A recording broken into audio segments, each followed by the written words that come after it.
Good afternoon class, myself S K Singh.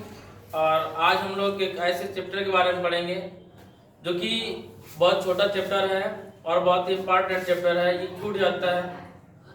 तो chapter का नाम है इलेक्ट्रोमैग्नेटिक वेव, ईएम वेव, जिसे शॉर्टकट में क्या बोलते हैं, ईएम वेव। और ये बहुत ही इम्पोर्टेंट छोटा चैप्टर है। तो हम लोग बात करेंगे, जब ईएम वेव पढ़ते हैं हम लोग, इसमें डिस्प्लेसमेंट करंट की बात करते हैं कि डिस्प्लेसमेंट करंट क्या है। Displacement current is a quantity appearing in Maxwell equation। Maxwell equation क्या है अभी हम लोग पढ़ेंगे। Displacement current is a quantity appearing in Maxwell equation that is defined in terms of the rate of change of electric flux। मतलब ID क्या है, rate of change of electric flux। और हम लोग इसको ऐसे कह सकते हैं, displacement current has the unit of displacement current has the unit of the electric current and has associated magnetic field similar as actual current। तो ID is equal to epsilon naught d phi by dt। ठीक है ना, क्या है displacement current. यहाँ ध्यान देंगे कि d phi कल क्या होता है, चलो हम phi की बात कर रहे हैं। phi कल होता है EA। क्या होता है EA सरफेस एरिया, जहाँ पे जिस सरफेस एरिया में करंट पास कराया जा रहा है। ठीक है ना, जिस मेटल्स में करंट पास कराया सरफेस एरिया क्या रहेगी, फिक्स रहेगी।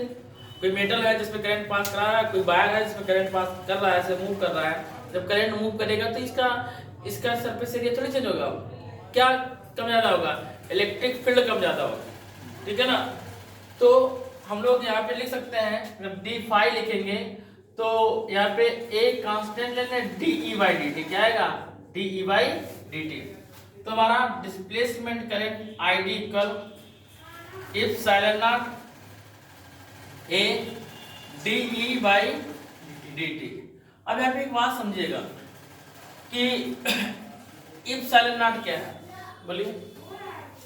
देखिए, एक होता है म्यू नॉट, एक होता है एप्सिलॉन नॉट। और बच्चों को इसी में कंफ्यूजन होती है कि म्यू नॉट क्या है, एप्सिलॉन नॉट क्या है। देखो, जो म्यू नॉट होता है परमिएबिलिटी होता है। क्या होता है, परमिएबिलिटी। बी आया, परमिएबिलिटी। जब परमिएबिलिटी होता है तो परमिएबिलिटी में बी आया, तो बी मैग्नेट के, अब ऐसे याद रखिएगा, परमिएबिलिटी है तो बी आया, और बी मैग्नेटिक फील्ड लेंगे तो उसमें मैग्नेटिक फील्ड बी लेते हैं, बी से रिप्रेजेंट करते हैं। तो परमिएबिलिटी बोला जाए तो म्यू नॉट होगा, क्योंकि मैग्नेटिक फील्ड से रिलेटेड है। और जिसमें V नहीं है, परमिटिविटी, क्या परमिटिविटी, वो क्या होगा, एप्सिलॉन नॉट। एप्सिलॉन नॉट क्या है, परमिटिविटी। क्या है, परमिटिविटी। एप्सिलॉन नॉट है permittivity, permittivity. ID equal epsilon not है DE/dt, परमिटिविटी। ठीक है ना। देखिएगा मैक्सवेल के अच्छे स्टेटमेंट बताओ। देखिए बच्चा, नेक्स्ट है ampere Maxwell law. Equation ampere के अलग है, ये एम्पियर मैक्सवेल लॉ है। तो ये लॉ क्या कहता है, आइए हम लोग जानते हैं। कह रहा है कि एज पर ampere Maxwell law, line integral of magnetic field. Magnetic field का क्या, line integral of magnetic field around any closed path is equal to the mu naught into sum of the conduction and displacement current through the path। अब देखो, इसमें अगर आपको image बन रही हो कि किसकी बात कर रहा है, कौन से क्लोज पाथ की बात कर रहा है, सोलेनॉइड। सोलेनॉइड क्या होता है, क्लोज पाथ होता है ना। उसमें हम लोग क्या फाइंड करते हैं, उसका भी फॉर्मूला होता है VDL। क्या होता है, VDL, क्लोज इंटीग्रल VDL। और क्या होता है, म्यू नॉट NI। क्या होता है, म्यू नॉट NI। ठीक है ना, उसकी हम बात कर रहे हैं। और वहां पर तो म्यू नॉट NI था, यानी तो नंबर ऑफ टर्न है सोलेनॉइड में। और जो I था, I दो का सम होता है। किसका होता है, कंडक्शन करंट का और प्लस डिस्प्लेसमेंट करंट का। Conduction current plus displacement current का। तो यहां देखेंगे म्यू नॉट को बाहर लिया, IC और ID वैल्यू भी हम लोगों ने फाइंड करी थी। क्या थी, epsilon not d phi by dt। ठीक है ना। अब म्यू नॉट से अंदर मल्टीप्लाई करें तो mu naught I C equal to mu naught epsilon naught D phi by D T. और आपको पता है फाई वैल्यू ये होती है, डिफरेंशियल वैल्यू 12 की। और आपको पता है कि एरिया क्या है, कांस्टेंट है, तो एरिया वाले लिया तो close integral V D L equal mu naught I C reduction current plus mu naught epsilon not A D E by D. इसका मीन्स ये हुआ जो इलेक्ट्रिक फील्ड में चेंज होता है वो किसके कारण होता है, ड्यू टू मैग्नेटिक फील्ड। ठीक है ना, according to the Maxwell change in electric field due to magnetism. किसके कारण, मैग्नेटिज्म। ठीक है ना, या मैग्नेटिक फील्ड किसके कारण होता है चेंज, इलेक्ट्रिक फील्ड में जो चेंज हो रहा है डी बाई डी टी, ये किसके कारण होता है, मैग्नेटिक फील्ड के कारण। बात समझ में आ गई। अब हम लोग नेक्स्ट टॉपिक देखेंगे। तो बच्चा इलेक्ट्रोमैग्नेटिक वेव पढ़ने से पहले हम लोग मैक्सवेल इलेक्ट्रोमैग्नेटिक वेव थ्योरी पढ़ेंगे। तो इसको पढ़ने से पहले आप लोग चैनल को सब्सक्राइब कर लीजिएगा, लाइक कर लीजिए, लाइक करना मत भूलिएगा और अपने फ्रेंडों को आप इसे शेयर जरूर कर दें। तो नेक्स्ट हेडिंग है हमारी Maxwell electromagnetic wave theory of light when medium is required for. देखिएगा मैक्सवेल से पहले ये था कि जब इलेक्ट्रोमैग्नेटिक वेव ट्रेवल करती है तो उसके साथ में एक मीडियम होता है जिसे हम लोगों ने ईथर नाम दिया था। क्या नाम दिया था, ईथर मीडियम। ठीक है ना, मैक्सवेल ने बताया कि जैसे लाइट ट्रेवल करती है वैक्यूम में, वैसे ईएम वेव भी वैक्यूम में ट्रेवल करता है। ठीक है ना, कैसे ट्रेवल करता है, लाइट तरीके से इलेक्ट्रोमैग्नेटिक वेव भी वैक्यूम में भी ट्रेवल कर सकता है। मीडियम तो ट्रेवल करते ही करता है लेकिन वैक्यूम में भी ट्रेवल कर सकता है। ठीक है ना, और जब ट्रेवल करता है तो इसकी जो वेव होती है वो ट्रांसफर वेव होती है। कौन सी वेव होती है, ट्रांसफर वेव। कौन सी वेव होती है, ट्रांसफर वेव। चलिए पहले हम जो इसमें लिखा हुआ उसकी थ्योरी बताते हैं, इसके बाद में हम अलग से थ्योरी बताते हैं इसकी। ठीक है ना, और समझिएगा ये जो ऊपर वाला पोर्शन है ये इलेक्ट्रिक फील्ड को शो करेगा और ये बिलो वाला पोर्शन है मैग्नेटिक फील्ड को शो करेगा। तो आपको ये दिखाया गया कि this is the electric field, this is the magnetic field और ये हमारा एक्स एक्सिस है। कौन सा एक्सिस है, एक्स एक्सिस है।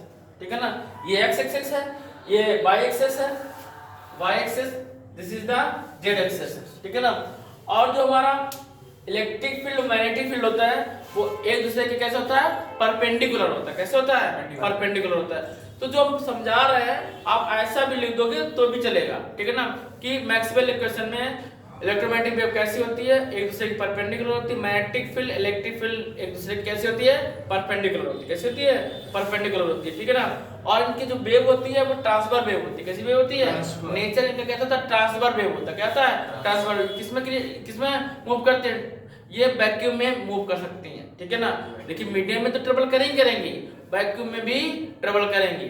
मैक्सवेल से पहले ये बताया गया था कि जो ये एटमॉस्फेयर में जहाँ पे वैक्यूम है, जो जिसे हम लोग वैक्यूम कहते हैं, उसे वो लोग ईथर मीडियम बोलते थे। क्या बोलते थे, ईथर मीडियम। तो देखिएगा when medium is required for propagation of a mechanical wave, mechanical wave को ट्रेवल करने के लिए किसकी रिक्वायरमेंट होती है, मीडियम की। क्या लिखा है, when medium is required for the propagation of a wave. ठीक है ना, mechanical wave. Light move through vacuum, light कैसे ट्रेवल करता है, वैक्यूम में। ठीक है ना, तो ईएम वेव, ईएम का electromagnetic wave are through wave which electric field E and magnetic field V and magnetic field V are mutually perpendicular and vibrate perpendicular to direction of the transmission of wave. ठीक है ना, और ये कैसे में transmit करती हैं, transfer wave पे। कैसे चलती हैं, ट्रांसफर वेव। ये बात समझ में आ गई। इसमें थोड़ी सी बात और समझिएगा। इक्वेशन ऑफ इसका इलेक्ट्रिक फील्ड क्या होगी, इक्वेशन इलेक्ट्रिक फील्ड क्या होगी, और किसमें, एक्स एक्सिस, किसमें, X axis. E X equal E not cos, X axis ये कास के एक्स माइनस ओमेगा टी और माइनस फाइव, ठीक है ना। मैग्नेटिक फील्ड क्या होगी, V X equal E not cos, sorry V not क्या आएगा, वी नॉट कास के X minus omega T minus five, ठीक है। ऐसे ही यदि हम ई वाई लें, ई वाई के लिए क्या आएगा, ई वाई के लिए E Y not, E not और sine k y minus omega T minus phi, और वी नॉट की कंसीडर करेंगे तो V not sine k y minus omega T minus phi, और जेड एक्सेस पे बोल दिया जाए तो E Z equal E not cos k Z minus omega T minus phi, बात समझ में, यस सर, ठीक है ना। ये हमारा क्या है, नेचर ऑफ इलेक्ट्रोमैग्नेटिक वेव, क्या है, नेचर ऑफ इलेक्ट्रोमैग्नेटिक वेव क्या कहते हैं, perpendicular to each other between the चालू नहीं दिस, देखिएगा नेक्स्ट जो हमारा टॉपिक है displacement current between the plate of capacitor, capacitor के बीच में हमें डिस्प्लेसमेंट करंट फाइंड करना है, मोस्ट इंपॉर्टेंट है, और ये CBSE SSC and IIT NEET के लिए इंपॉर्टेंट है टॉपिक, ठीक है ना। ईपी बोर्ड में इतना टफ नहीं पूछा जाएगा, ठीक है। तो कह रहा है कि displacement current between the plate of capacitor, capacitor में डिस्प्लेसमेंट करंट हमें फाइंड करना है, ठीक है ना।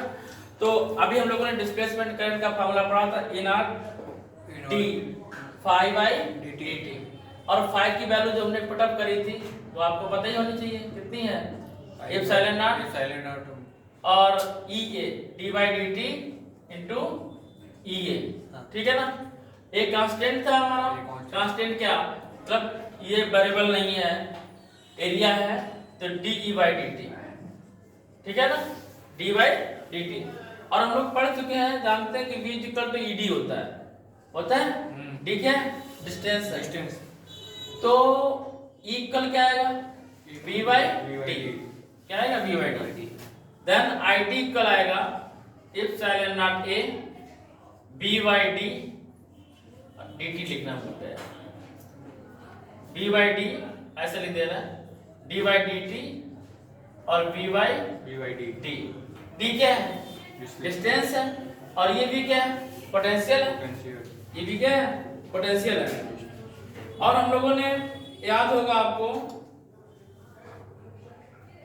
कि हम लोगों ने ये पढ़ा था कि I D equal epsilon not a, D constant है ना, ये लेंथ है ना किसके बीच में, आपने पढ़ा था कैपेसिटर था, प्लस चार्ज था, और दिस माइनस चार्ज था, डिस्टेंस डी थी, यस सर, ठीक है ना। इलेक्ट्रिक फील्ड प्लस से माइनस की ओर, ठीक है ना।